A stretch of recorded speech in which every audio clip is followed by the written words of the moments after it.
Hi guys, and welcome to another episode of Kabir Considers. In this video, I'm going to react to the biggest military machines ever made. Now, I remember was it a video or just an article? I think it might have been a Wikipedia when I read about the Gustav, and I think it was this German cannon. It was like, I think it's the biggest cannon ever made. It's huge. I think it was called the Gustav. And it might feature on this video. I cannot get over how big it was, honestly.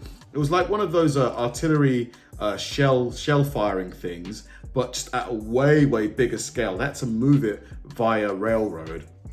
And I've always been fascinated by the biggest type of thing, you know, just to see if they're like what the biggest example of a car is, or a tank is, or a plane. So yeah, this video is going to be a lot of fun, I think, especially for, you know, you guys who love military type stuff like me. I find it really fascinating.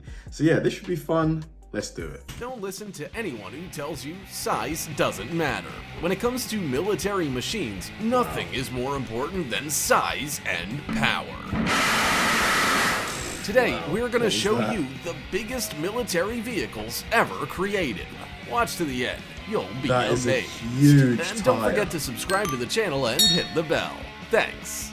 This four-wheel drive beast has an armored monocoque body made of all-welded steel, which isn't phased by bullets and explosive shells or even mines. 8-ton buggy can accelerate to 150 kilometers per hour. Wow, 8 tons and it can get up to 93 miles an hour. That's pretty impressive. The amount of force generated, if it was to ram into a wall, a brick wall, it's taken that wall out for sure. And it can't be stopped by off-road conditions or drops of 1.5 meters. Because the combat guard can transport 8 people and another 1.5 tons of payload on a 70% grade. And if that's not enough, then a remote-controlled weapon station and active anti-missile defense system can be installed on it. It's almost like a high-speed tank. Like, obviously a tank weighs way more. I think modern tanks weigh like upwards of 50 tons. So it's a lot lighter, but still pretty durable. The LARC-LX is a 100-ton steel amphibious vehicle whose 3.2-meter wheels are bigger than the man in the photo. It's almost the size of a pool, 19 meters long, 8 meters wide, and 6 meters high, like a 3-story building. But most importantly, it can carry a load equal to its own weight.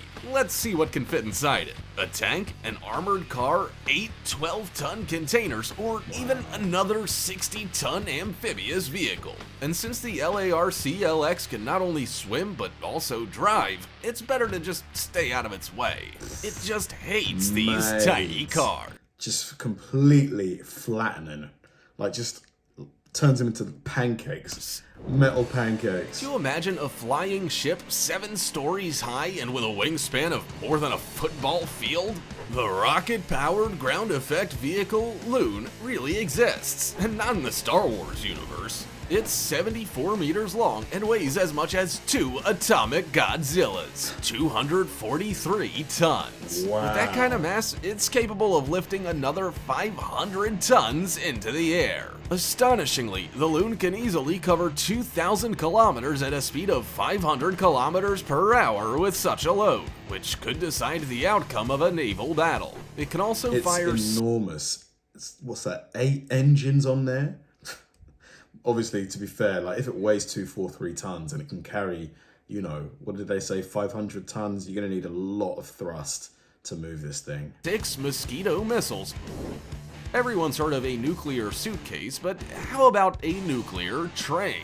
The Molodets Combat Railway Missile Complex looks like a regular train, but there are 3 intercontinental ballistic scalpel missiles hidden inside its cars. Each of them is 23.3 meters long and weighs 150 tons at a distance of 10,000 kilometers. Imagine what all 3 missiles could do if launched at the same time. A lot of destruction. The nuclear missile cruiser Pyotr Veliki is the world's largest and most powerful battleship. This 6-deck ship is 252 meters long and contains 20 kilometers of corridors. It's easy to misplace its 3 13-meter K-27 helicopters. In a vessel like this, you would need maps everywhere. like, or at least directions on the walls, like, you know, to get to the mess hall, it's this way, to get to the dormitories, it's that way. Because it would take a long time to memorize paths and stuff. And 40-meter-long tugboats look like toys next to the cruiser. As for waging war, the cruiser packs 3 PLCs, including a torpedo.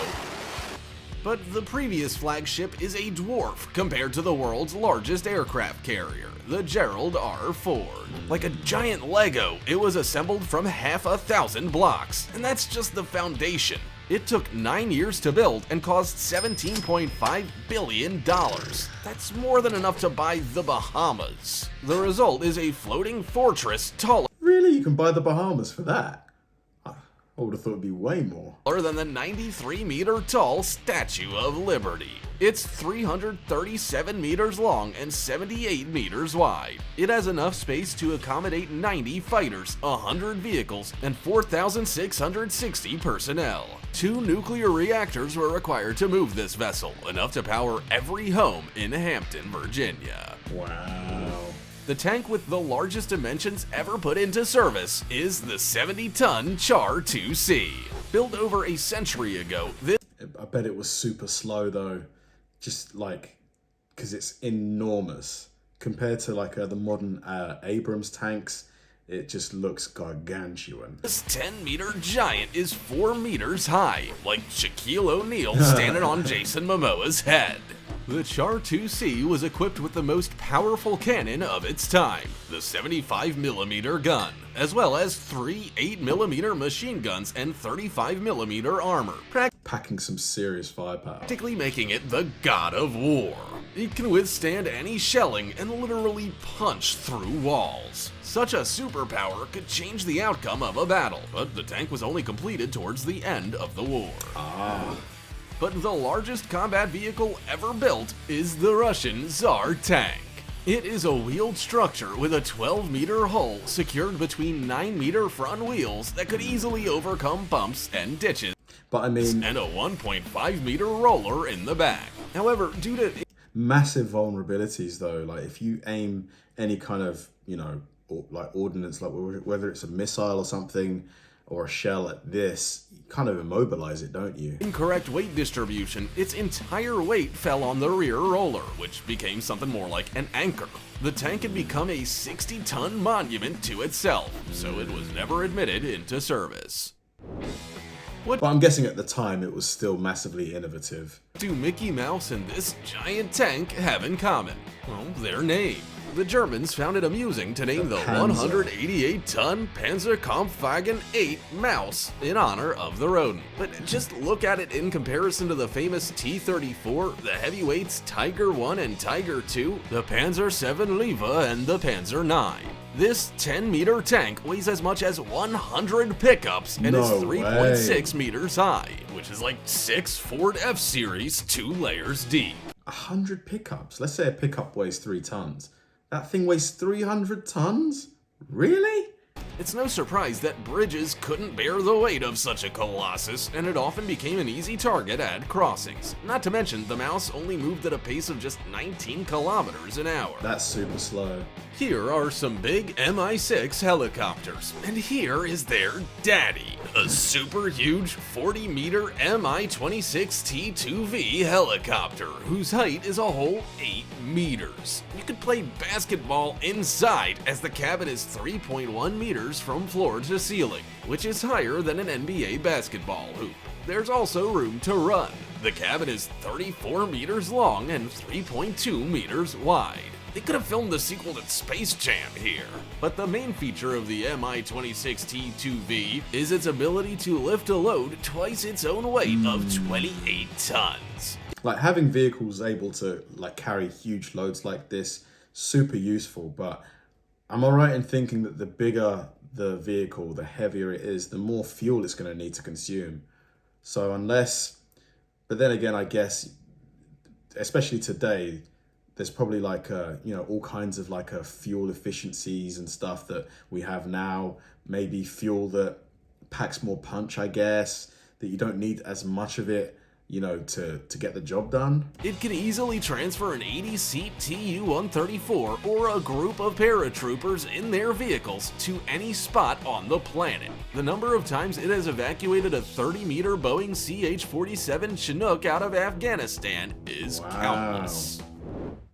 When you first see the 70-ton Mi-12 Homer, it looks like a couple of helicopters landed on its wings. And that's true. Well, yes. To lift the 70-ton, 37-meter-long, 5-story high Colossus, the designers attached 35-meter propellers from an Mi-6 to the sides of the Mi-12. What can it do with them?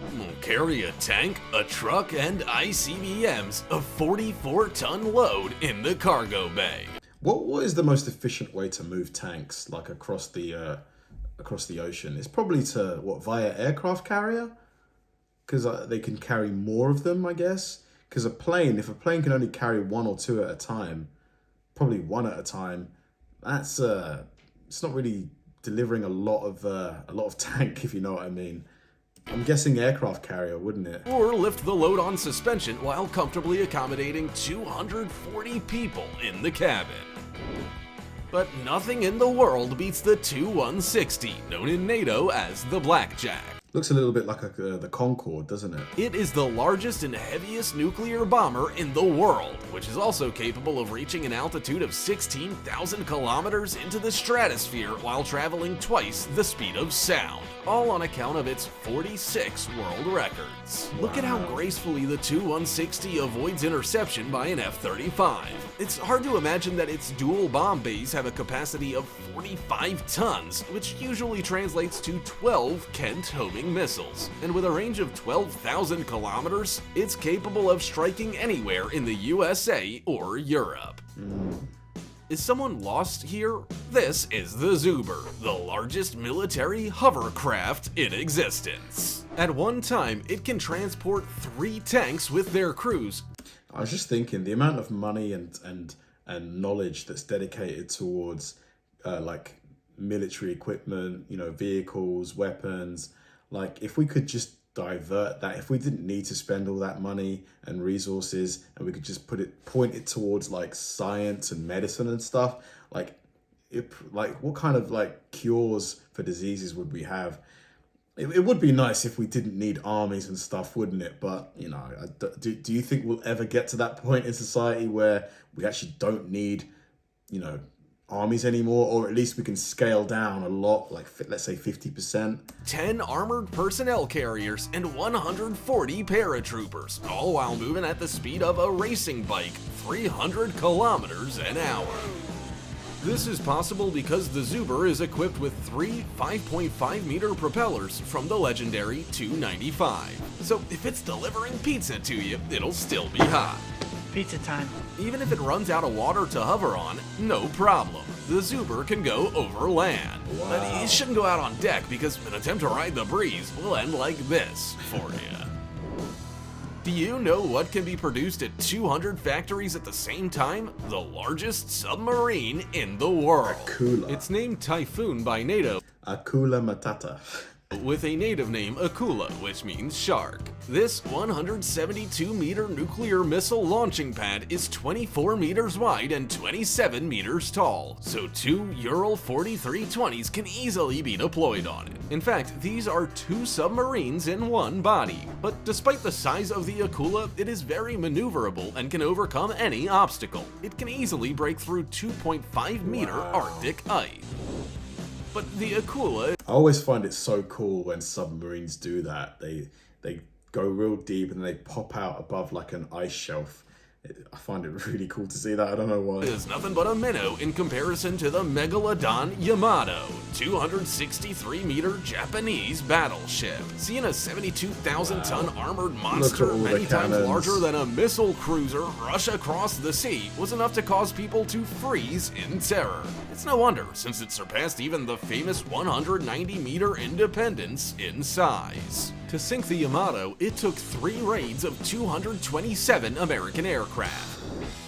This is Bruce Banner's vehicle from the Avengers, but a transport for the Hulk is the world's largest SUV taken from Willys from the 40s and enlarged by 800%. Its one 6.4 meter wheel, which costs $40,000, is no more than a modern Jeep in cost or size. Look at the host of BBC's Top Gear behind the wheel of this month. There's no way. This ain't real. This has to be CGI.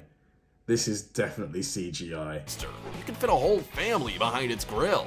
And on this largest treasure in Arab Sheikh Hamad El Nahyan's car collection, we'll wrap it up for today.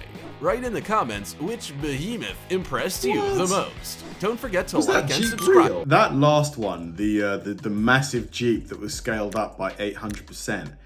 That scene where Richard from Top Gear was standing on the seat holding the steering wheel, that can't be real, can it? I need to find out for sure, like, because if so, I mean, it's not drivable, is it?